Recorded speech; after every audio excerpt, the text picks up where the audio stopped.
নমস্কার বন্ধুরা, এই দেখো আমি এখন চলে এসেছি আমাদের বাড়ির পাশে বাজারে। আজ ছিল হাটবার।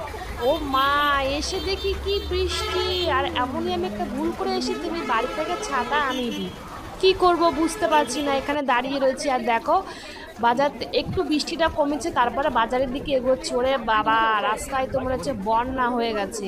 পরে শুনেছি যে আমাদের গ্রামে বৃষ্টিটা খুবই কম হয়েছে, এই বাজারের এদিকটায় বেশি বৃষ্টি হয়েছে। দেখো বৃষ্টিতে চারি সাইড একেবারে ডুবে মনে হচ্ছে বন্যা হয়ে গেছে।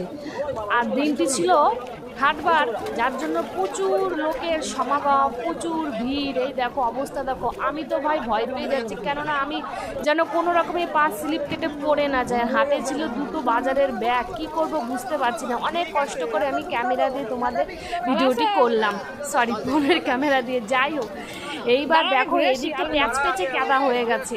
আর আমাদের এই হাটে না খুব বাজে, বৃষ্টি হলে ভীষণই বাজে অবস্থায়, মানে ধারণার বাইরে। এই লোকটা আলু বলছে 25 টাকা করে কিলো, আবার ওইদিকে বলছে 20 টাকা করে কিলো। তাহলে যেদিকে কম আমার সেই দিকে যাওয়া উচিত। আর লোকটা আবার একটু ক্যাটকেটে টাইপের, তারপর ওনার কাছে আর যায়নি। তারপর ওই দিকটায় চলে গেলাম।